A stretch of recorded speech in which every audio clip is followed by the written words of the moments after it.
On this interesting and diverse planet of ours, there are many, many ways of making a living, many ways of spending our time, many ways of living out a vocation. It is clear that not every person is suited for every way of life. Believe it or not, I never considered for a moment becoming a sumo wrestler.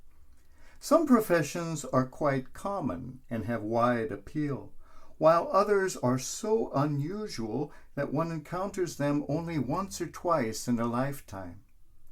These more exotic careers are sometimes the most fascinating.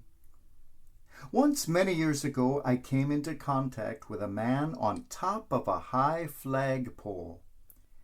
Hanging from a series of very precarious-looking ropes and hoists, he was balancing himself in order to paint the pole a brilliant silver. I was terrified just watching him. It seemed that at any moment he might topple down onto the pavement below. He started painting at the top and gradually worked his way down the pole, which, when you think about it, certainly would seem to be the logical way of proceeding. Frightened as I was, I nonetheless could not take my eyes off of him. I had never witnessed anything quite like this outside of the circus high wire acts. As he quickly and skillfully painted down the pole, he finally descended to a level halfway between heaven and earth where his voice could reach mine, and we began a conversation that fascinated me. I learned that he and others like him are called Steeplejacks. These daredevils are skilled craftsmen who are willing to scale high buildings, chimneys, and church steeples to perform maintenance or repairs.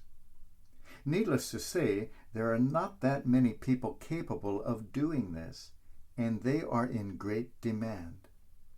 My new friend had been on bell towers and clock towers and poles and spires all over the world. He had also broken most of the bones in his body at one time or another. Just an occupational hazard. You get used to it and have to expect it from time to time.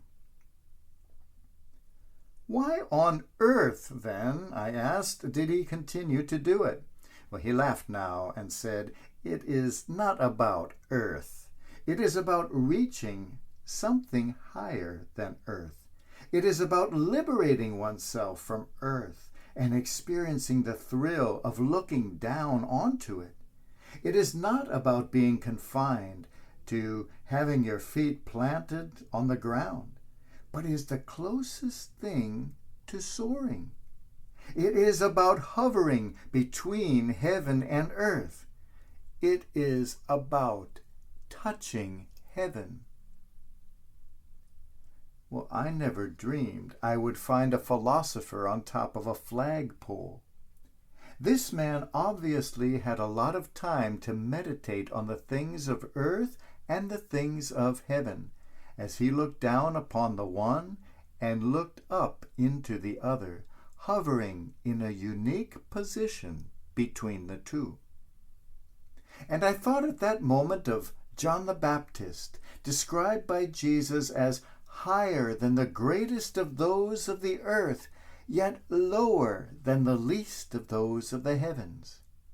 Since then, every time I hear those intriguing words of Jesus, I think of that old Steeplejack, and because of him, I understand just a bit more what it means to live between heaven and earth, what it means to be a bridge between the world of below and the world of above, what it means to be drawn to higher things. After listening to my marveling over his unusual profession, and as he applied the last strokes of his paintbrush, the dangling man turned to me and asked, "And what about you? What do you do with your life?" When I told him what it is I do, he smiled broadly and said, then you and I are exactly the same, aren't we? And as I look out at all of you today, I can't help thinking, aren't we all?